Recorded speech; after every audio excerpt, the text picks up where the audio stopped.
সত্যি কথা বলতে মেয়েদের না কপাল লাগে। কপাল গুনে মেয়েদের সংসার লাগে।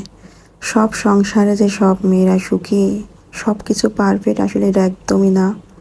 আসসালামু আলাইকুম, কেমন আছেন সবাই? সবাই খুব ভালো আছেন। তিলে তিলে গড়া সংসারগুলো কিন্তু ভাঙতে 1 সেকেন্ডও লাগে না, ঠিক না? যেমন এই বরফটা। সংসার কি শুধু মানুষ খাওয়ার জন্য করে, ভাতের জন্য করে, নাকি কাপড়ের জন্য করে? সংসার তো করেই মায়ার জন্য। আর মায়ার জন্যই কিন্তু সংসারে হয় যত কিছু। মায়াতেই সৃষ্ট একটা সংসার, কিন্তু কেউ বোঝে না এই জিনিসটা, কেউ বোঝে না। সবাই সবার ইগো নিয়ে চলে, সবাই সবার স্বার্থ মতো চলে। এই দুনিয়াটা এমন কেন? কারোর পৌষ মাস তো কারোর সর্বনাশ। প্রতিটা পরিবারে দেখবেন শুধু মেয়েদের জেদটাই প্রাধান্য দেওয়া হয়। মেয়েদের জিদ বেশি, মেয়েরা সংসার করার সময় জিদ করে, স্বামীর সাথে জিদ করে। আসলে জিদের পিছনের উদ্দেশ্য কি থাকে সেটা কয়েকজন মানুষ যাচাই করে দেখে। যাকে নিয়ে জিদ করা, কিন্তু সে উল্টাই বুঝে যায়। আসলে জীবনটা এতটাই কঠিন। আমাদের আশেপাশে যখন কিছু কিছু আমার গ্রুপের সাথে অ্যাড রয়েছে, কিছু কিছু মানুষের কাহিনী যখন শুনি, মানে ভিতরটা ভার হয়ে আসে। এক কথায় মনে হয় তখন যে না, ভালোই আছি না, আলহামদুলিল্লাহ ভালোই আছি। কিন্তু আবার নিজের দিকে যখন তাকাই যে কই, নিজের যখন একটু অশান্তি হয় বা নিজের যখন কোনো কারণে ইস্যু হয়, তখন মনে হয় যে না, আমি মনে হয় দুনিয়ায় সবচাইতে খারাপ আছি। আসলে এই যে আপস ডাউনটা আমাদের ভিতরে করে, এটা কিন্তু সম্পূর্ণ নির্ভর করে আমাদের ঘরের মানুষের জন্যই। একটা মানুষ চাইলে কিন্তু একটা মানুষকে সুস্থ করতে পারে, ঠিক একটা মানুষ চাইলে একটা মানুষকে খারাপও করতে পারে। মাছ রান্না করতে করতে হঠাৎ দেখি যে ধনেপাতা নেই, তো আবার চলে আসলাম বারান্দায় এসে আমার এই যে গাছে লাগানো কয়েকটা পাতা নিলাম। বিশেষ করবে না, এতটাই সুন্দর ঘ্রাণ, মানে 2-3টা দিলাম মাত্র তরকারিতে, ফুল তরকারিটাই কিন্তু ঘ্রাণ হয়ে গেছে। মাঝে মাঝে এইভাবে কিন্তু লাগাই রাখলে কিন্তু আমাদের খুব একটু উপকার লাগে না? হুট করে মাঝে মাঝে তখন ধনেপাতা থাকে না, আমার তখন খুব মনটা খারাপ লাগে যে তখন রান্নাটায় দিতেই হবে ধনেপাতা, কিন্তু এখন নেই। কিন্তু এভাবে যদি লাগাই রাখি আমরা বারান্দাতে, তো কিন্তু এগুলো হয়েও যায়। আর বাজার থেকে যখন নিয়ে আসি গুঁড়াগুলো দিয়ে দিলে কিন্তু বেশ সুন্দরভাবে হয়ে যায়। আর এত ঘেরান, এই 3-4টা বা সামান্য দিয়েছিলাম, অনেক বেশি ঘেরান হয়ে গেছিলো।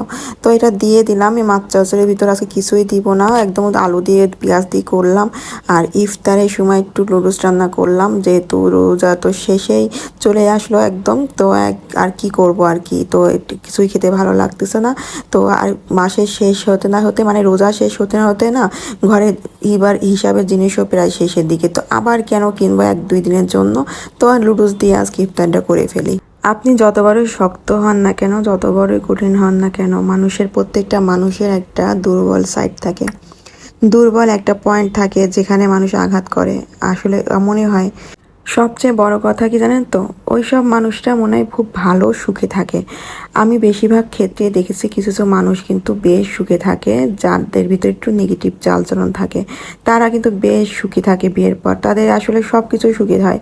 আর যারা একটু সততা নিয়ে জীবনযাপন করতে পছন্দ করে, তাদের জীবনের দুঃখ। ওই যে বল না, হালাল আর হারাম, তো দুটোই আসলে কেমন যেন উল্টাপাল্টা নিয়মে চলে, আমার মাথায় কাজ করে না। তো এখানে গরু মাংস দিয়ে লুডুস রান্না করবো, আর আমার বাসাতে গরু মাংস দিয়ে লুডুসটা রান্না করা হয় ম্যাক্সিমাম টাইমেই। তো এটা দিয়ে রান্না করব। তো এখানে একটা হাঁসের ডিম দিলাম, বাসাতে আজকে ব্রয়লার মুরগির ডিম ছিল না আর কি, ফার্মের ডিম। তো হাঁসের ডিম ছিল, তো ওইটা দিয়ে দিলাম। তা লুডুসের ঝাল ঝাল করব, তো একদমই সীমিত সব মশলা, পেঁয়াজটা শুধু দিলাম বেশি করে। এছাড়া সব কিছুই কিন্তু এখানে আমি কোনো লুডুসের মশলাও আর দিব না, কারণ এখানে লুডুসের মশলাটা আগেই খরচ হয়ে গেছিলো, বললাম না, আগেই খরচ হয়ে যাওয়ার কারণে এখানে লুডুসের মশলাটাও আমি দিতে পারলাম না। এখানে আমি শুধু দিব হচ্ছে চাট মশলা। তো এভাবে লুডুস রান্না করলে কিন্তু ভীষণ মজা লাগে, সেটা আমি জানতামই না।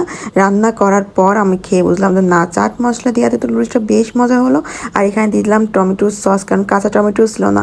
বললাম না, ঈদের আগে সব মোটামুটি খালি, এখন তো ঈদের বাজার করবো, তো আবার কেন খুচরোভাবে বাজার করতে যাব? আসলে কিপটে মানুষের যা হিসাবে করতে গেলে যা হয় আর কি। তো এখানে একটু শসা দিব। কালকে আমি একটা ভিডিওতে দেখাইছিলাম এই শসাটা কীভাবে এত চিকন চিকন করে আমি কাটলাম। তো ওইটা করে না আমার খুব ভীষণ ভালো লাগছে, খুব সহজে কিন্তু কাটা হয়ে গেছে। আর বর বললো যে সে কিচ্ছু খাবে না রাতে, তো একটু শুটকি খাবে, কারণ তার নাকি জ্বর এসছে, অনেক বেশি জ্বর এসেছিলো। তো এই জন্য শুটকি রান্না করলাম। তো ভালো থেকে আল্লাহ হাফেজ।